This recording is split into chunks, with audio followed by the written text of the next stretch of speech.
பொள்ளாச்சி சம்பவம், அதை மையமாக வைத்து பேசுகிறார்.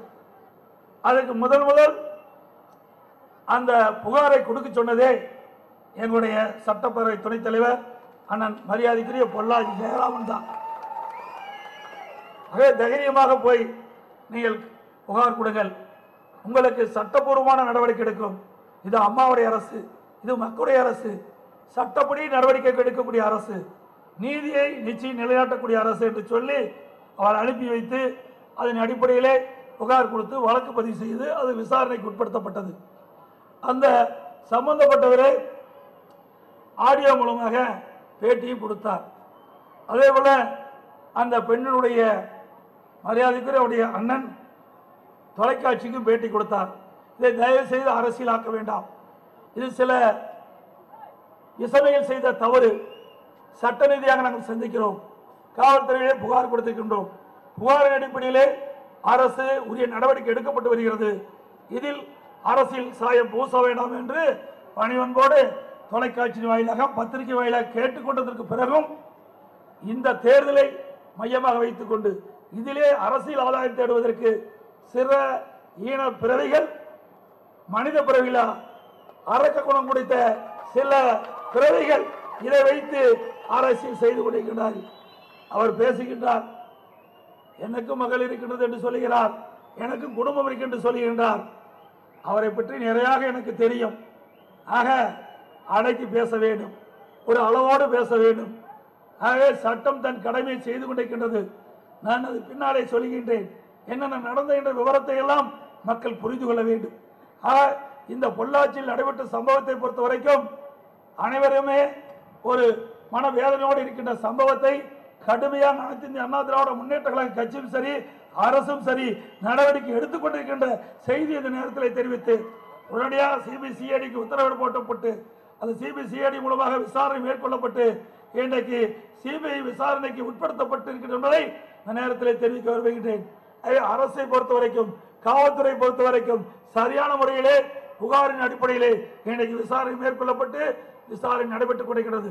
இந்த இடையிலே சில அரசியல்வாதிகள் இந்த தேர்தலுக்கு இதை பயன்படுத்துவதற்காக அரசியல் சாயம் பூசுவதை விட்டுவிட்டு மக்களுக்கு நல்ல செய்தியை சொல்லுங்கள், மக்களிடத்துக்கு என்ன திட்டத்தை தங்களுடைய ஆட்சியை செய்தோம் என்பதை சொல்லி வாக்குகள் சேகரித்தால் மக்கள் உங்களை நினைத்து பார்ப்பார்கள். இல்லையாவிட்டால் இந்த தேர்தலோடு உங்களுடைய சகாப்தம் முடிந்துவிடும் என்பதை தெரிவித்துக் கொள்கின்றேன். அது மட்டுமல்ல, இன்றைக்கும் சொல்லுகிறார், அனைத்து இந்திய அண்ணா திராவிட முன்னேற்ற கழகத்திலே சட்டம் ஒழுங்கு சரியில்லை என்று சொல்லுகிறார். நாங்கள் இப்பொழுது சொல்லுகின்றோம், இந்தியா டுடே என்ற ஆங்கில நாளேடு, அந்த ஆங்கில நாளேடு இந்தியா முழுவதும் சர்வே செய்தார்கள். அதில் எந்த மாநிலத்திலே சட்டம் ஒழுங்கு சிறப்பாக பேணி காக்கப்படுகிறது அதற்கு விருது வழங்குவதற்காக அந்த ஆய்வை மேற்கொண்டார்கள். அப்படி எல்லா மாநிலத்திலும் ஆய்வு மேற்கொள்கின்ற பொழுது தமிழகத்திலே தான் சட்டம் ஒழுங்கு பேணி காப்பதிலே முதல் மாநிலம் என்று தேர்வு செய்து என்னை டெல்லிக்கு அழைத்து அந்த விருதை மாண்புமிகு துணை குடியரசுத் தலைவர் மூலமாக நான் பெற்று வந்தேன். ஆக எங்களுடைய அரசு சட்டம் ஒழுங்கில் பேணி காப்பதிலே இந்தியாவிலேயே முதன்மை மாநிலமாக விளங்கிக் கொண்டிருக்கின்றது. இன்னொன்றையும் சொல்லுகின்றேன், 2006 2011 வரைக்கும் திராவிட முன்னேற்ற கழக ஆட்சி நடைபெற்றுக் கொண்டிருந்தது.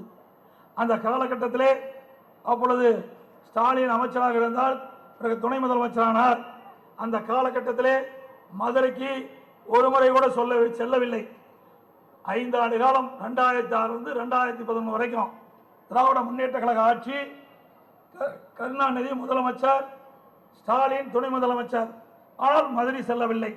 அச்சத்தின் காரணமாக, பயத்தின் காரணமாக மதுரையிலே அழித்து வைக்காத துணை முதலமைச்சர் ஸ்டாலின் இப்பொழுது தேர்தல் சுற்றுப்பயணம் மேற்கொண்டார். அந்த சுற்றுப்பயணத்தின் போது காலையிலே நடைபயணம் செய்தார், சுதந்திரமாக நடைபயணம் செய்தார்.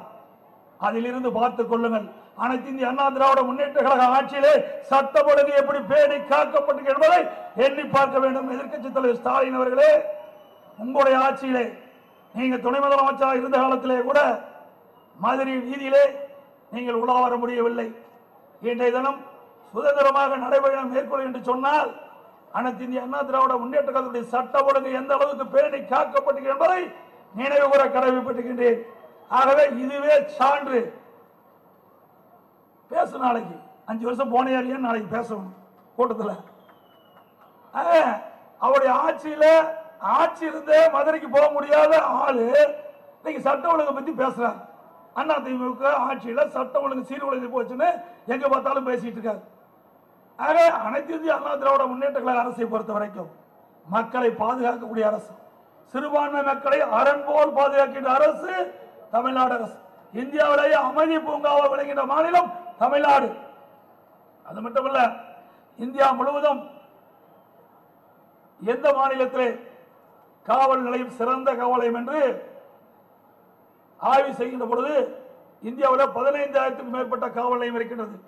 அந்த 15,000க்கும் மேற்பட்ட காவல் நிலையத்தில் ஆய்வு செய்கின்ற பொழுது தமிழ்நாட்டில் உள்ள கோவை RS புரம் முதல் காவல் நிலையம் என்று ஆய்வு செய்து அதற்கு விருது வழங்கி மத்திய அரசு விருது வழங்கியது. அதேபோல் அண்ணா நகர் காவல் நிலையம் 5வது இடம். ஆக அனைத்து இந்திய அண்ணா திராவிட முன்னேற்ற கழக அரசு காவல்துறையிலே சிறப்பு நிர்வாகம் செய்த அரசு என்ற பெயரை பிடித்த அரசு எங்களுடைய அரசு. அதே போல இன்றைய தினம்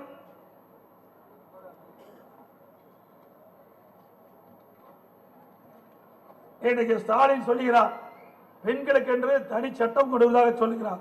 ஏற்கனவே இதயம் புரட்சி தலைவர் அம்மா இருக்கின்ற பொழுது 16/12/2012 மருத்துவ மாணவி ஒருவர் சில நபர்களால் பாலியல் வன்முறைக்கு ஆளாக்கப்பட்டு உயிரிழந்ததை அடுத்து நாட்டிலே முதலாக 4 புரட்சி தலைவர் அம்மா அவர்கள் பெண்களுக்கு எதிரான குற்றங்களை தடுக்கும் வகையில் 13 அம்சங்கள் கொண்ட ஒரு செயல் திட்டம் ஒன்றை அறிவித்து அந்த திட்டம் நமது மாநிலத்தில் மட்டும்தான் செயல்பட்டு வருகிறது. அன்றைக்கே இதே புரட்சி தலைவி அம்மா அவர்கள் பெண்களுக்கு பாதுகாப்பு ஏற்படக்கூடிய சட்டத்தை வழங்கிய தலைவி புரட்சி தலைவி அம்மா அவர்கள். நீங்க ஒன்றும் சட்டம் கொண்டாட